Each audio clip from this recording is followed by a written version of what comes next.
Disney is responsible for some of the most vile, evil, repulsive villains of all time. But enough about their CEO. Let's talk about some of their villains. Heyo! I must start every single Disney video with a jab at the company, so people don't think I'm like a cuck or a consumer or whatever the buzzword is now. Because every company is evil, yet people only get angry at Disney. Here's a video. So I did a video defending Disney villains, a video on Disney TV shows, and a video defending CN's villains. Let's throw these all into a blender and set it on high, probably get some mashed up electronic parts. But also guess this video! Disney's TV villains are majorly ignored compared to their film counterparts, but they've got some great bad guys, from the pure jokesters to the not that. The problem is that Disney has been making animated shows since the 80s, so I'm going to limit this to only shows made specifically for Disney Channel or Disney XD. Also, since I've noticed one of the pitfalls of these types of videos is the lack of context I give for some of these shows, having a bit less to talk about means that I will have more time, so I can actually give some context. Also, like the last two, this video is just for fun. I don't actually think any of these murderers or world dominators are genuinely good people. I'll try to give a genuine defense for most though, but if I can't think of one, I'll just meme it. Oh, and these shows are excluded for not having a villain. And I'm excluding Moon Girl since it's too new. And also, I'm excluding Kif, which is too new. So new that I didn't even write it down when I was making the script. Let's go. Weird, gross, ew! The Gross sisters are unironically more supportive of each other than anyone in Penny's friend group is. Plus, when Penny joins them, they're also still very nice and helpful and fully accept her as one of their own. Her own parents aren't always that supportive. Considering their poor living situation, it's understandable why they try to get the much money from others, which is the closest thing to bad they ever do. You're blue now! Oh, you sneaky bastard! Dragon was set up as a college prodigy, like he was actually inventing functioning humanoid robots, but was laughed at by his fellow students because they're awful people, I guess? Also, it's never gone into detail, but something awful did happen to him that turned him blue. Blue is the worst color and nothing good has ever come from it. Plus, like, if it wasn't for him, the world would have been doomed in the finale. I know, honey, but if you give it a little time, I'm sure you'll get over her. Just like you got over your hamster dance Tourette syndrome. Hamsterville worked with Jumbo to make all the experiments. According to Jumbo himself, Hamsterville himself was the one to come clean to the authorities that they were making illegal experiments, which leads to the event of the movie. You can even see him in jail. Which, yeah, let's focus on that. You admit to the government that you and your partner made a bunch of illegal, dangerous aliens. You get arrested, honestly fair, and your partner gets to go free and live on Earth with definitely not just a friend, Colin Kwiatkowski. While Hamsterville's plan for most of the show is to take over the galaxy, in the final film, Leroy and Stitch, he decides to get rid of all the experiments. Considering how it's confirmed in Stitch has a glitch, that Stitch has a side effect that may cause him to go back to evil, while it's explained as Jumbo wasn't able to finish him before his arrest, it isn't out of question that some other experiments could resort back to their old programming, especially since some, like Tink, weren't ever fully redeemed, and basically all of them are fully capable of doing massive damage. Honestly, needs of the many outweigh the needs of the few. I support this genocide. Yes, I know way too much about this series. It pays to hyperfixate sometimes. Let's hit the pigs till they all go pop. Hello, welcome back to Watch Mojo. We're counting down the top 10 people you don't want as rulers. Number 10 through 5.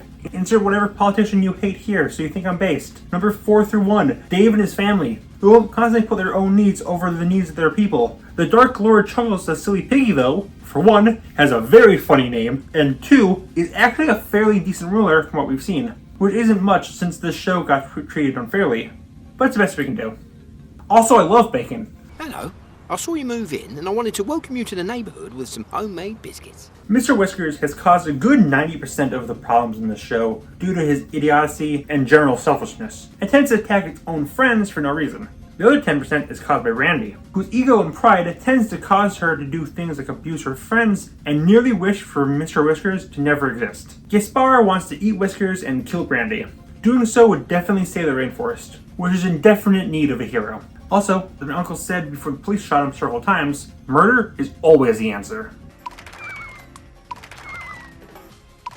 Really not much to say here. She's basically just an average bully, doesn't go nearly as far as most bullies in cartoons, or even real life. Heck, she pretty much just wants attention, which can be said about Maggie as well. If Don's actions are truly swat-worthy, so should Maggie's. Carl, stay back. This is gonna get bad. Carl was treated horribly by his brother his whole life, which led to him being who he is today. Even worse, everything he's done is just to impress his mom, and everything he's tried to do is literally just kill the two main characters, who, like Brandy and Mr. Whiskers, cause far more problems than they solve.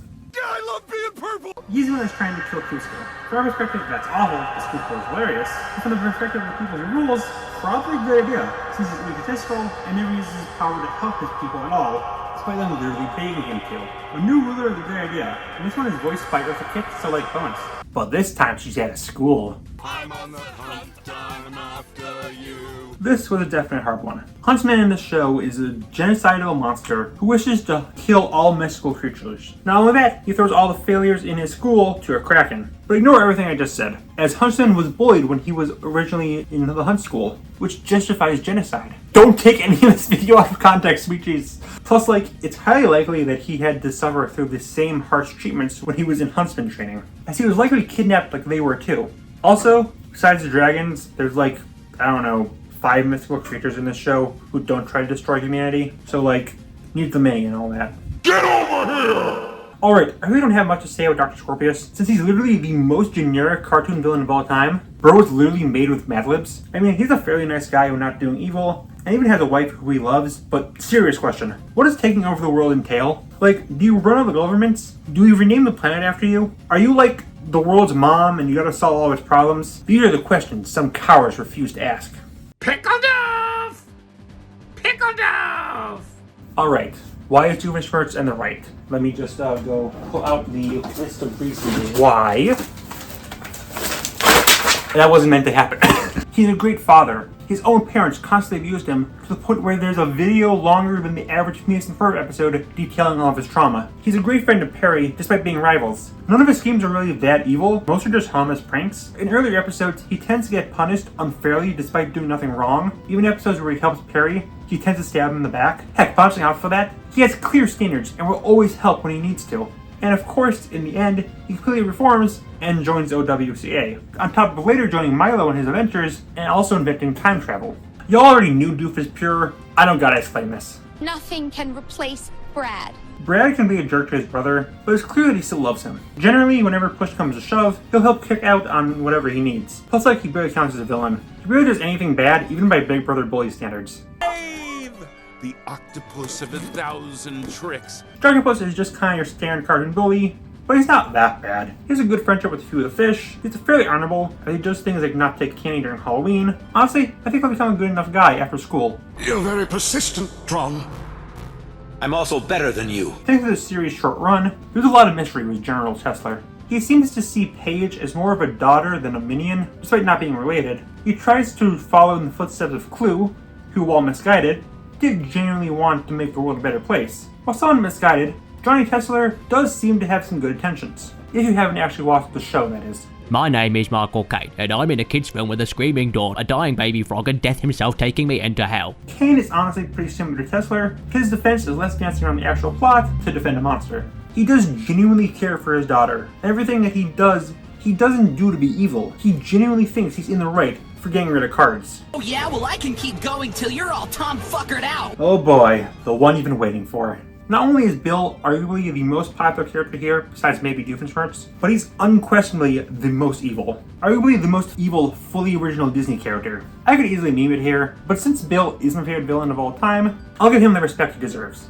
Bill Cipher destroyed its own dimension, which yeah, not a good thing, but it's heavily hinted at that he might regret it and wants to remake it. In one of the books, The Axolotl, who's basically God in this universe, don't question it, seems to insinuate that Bill really feels bad about the whole freaky wiki of killing everything he loves. And Armageddon shows that all of his friends are suffering. So he brings them to this new world, becomes a god who can control basically everything, and once he can escape the weirdness barrier, he can right his wrong and bring back his family, and give them the perfect world they wanted. Also, he tries to murder some children. That's pretty based, honestly. So I just started with that. I'll do this with my hands. The Sorcerer is an ancient demon who seemingly cannot do any good, as evidenced by him trying to kill Randy after he teamed up with him. What's more, he's currently possessing a completely innocent 13th century merchant who's responsible for most of his good moments. At the end of the series, both sides get to die in peace after he was suffering. Also, he's voiced by Tim Curry. That instantly gives him a free Straight the Squid forgiveness card. He is a righteous God who exists to burn all sinners who dare question his light and shall bring all to the holy land! Also, he's funny. Dominated, you skirt-twirling drunk! It's clear that deep down, really all Dominator wants is friends and attention. She's just extremely insecure and can't admit it. She's basically just a tsundere. Also, she blows up planets, but that's just standard girl boss thing, so it's fine. It's the age-old story how an evil boy meets an evil girl. I know most of these defenses are just person is charged and awful, they deserve to be overthrown, which probably puts me on a watch list somewhere, but I think I'm justified here. The Queen literally did not do a single solitary thing throughout this entire show, always relying on the dwarves and her advisor. The Glooms are far more stable, and in this wacky little land, they'd be far better rulers. What I'm trying to say is we should just assassinate all people who are of higher power.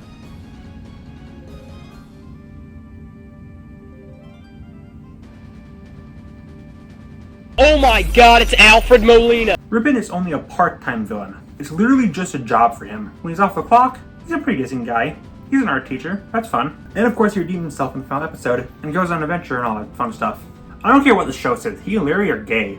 We're not even supposed to be studying wizards. We're supposed to be studying lizards. Okay, there's a lot I can say about Toffee. It's implied he's a lot more heroic than we think. Heck, the creators even compared him to Magneto. But listen, y'all know what I'm gonna say.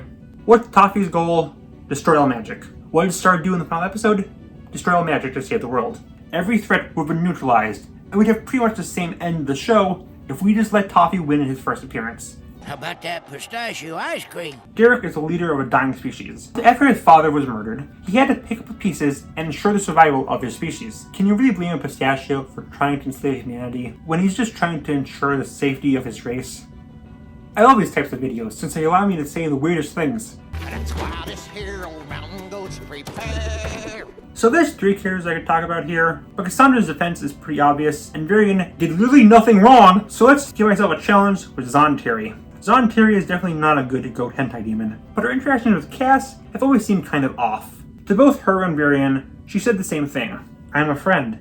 Or at least I'd like to be. To Varian, she said it in this creepy, definitely untrustworthy way you'd expect from a villain to say something like this. To Cass though, she sounds a lot more genuine and friendly. What exactly was her goal there? Was she nicer to Cass because Cass reminds her of herself? They are kind of similar characters, ambitious women led off track by their own misguided actions. Is she not manipulating Cass, just genuinely trying to help her?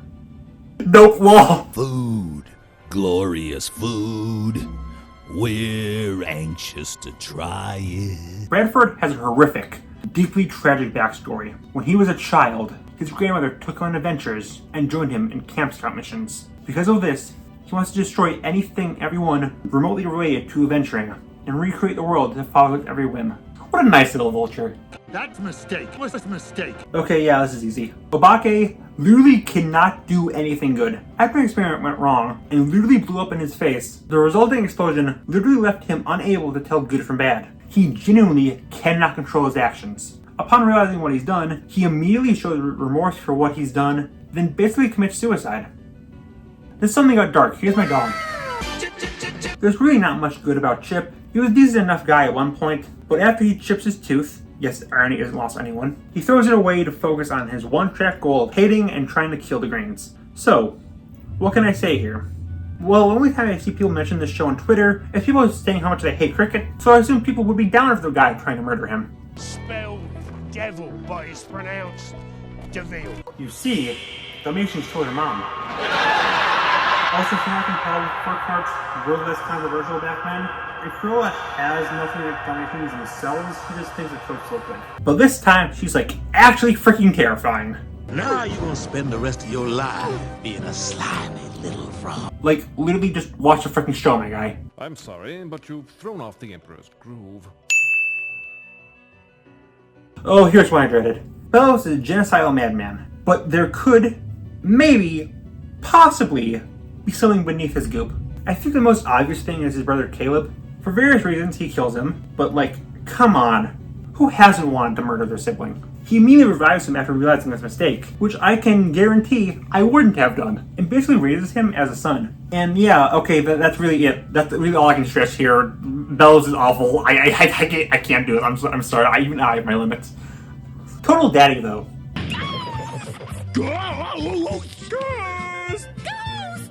post. I feel like there's some level of Monsters Inc. in the ghost world, where the suffering of others is not only the most amusing thing there is, it's what causes everything to run. Is that true? I don't know, probably not, but it sounds nice. Either way, the ghosts know what they're signing up for when they work for the chairman. So like, yeah. It's like working for Walmart and being surprised they ripped out your organs and then put them into robotic duplicates that they have everyone who has ever entered the store, while still keeping you fully conscious, unable to say anything. Like, come on guys, it's in the job description. Brother, my brother. So this is an extremely lame way to end it off, unless it's arguable if they're even the main villains. But like, I got nothing else for this show. Anyways, these two really don't do anything that bad. They're just kind of your standard minor nuisance villains, but they seem to reveal a bit on the aliens that granted everyone in this show these special powers. That being, well, it's very random. And considering this is the same universe with aliens who enslaved their entire planet or forced painful mutations, it's safe to say they aren't the good guys. I really don't think that these two are to blame, and that they'll eventually team up with the heroes. Game theory. And that's it. That's why child murderers are actually the good guys. Hope you enjoyed this video. Finish going to my TED Talk, and oh my god, the government's here. They heard that I said we should overthrow them. I was just joking. I didn't mean it! So I slaughtered them. I know it's bad, but in my defense, I had a very bad childhood. That student is an imposter. Seize him! I don't know if you can tell, but I put ketchup on my face to look like blood. I hate ketchup. I despise ketchup. This is gross. I need to wash my face now. I'm sorry. I hate my life. Why did I do this? No one's gonna even freaking see the ketchup. It's got a freaking... Now it's ketchup all over the door! I can't hold the door because I have ketchup on my fingers! No one's gonna see it! Why did I do this?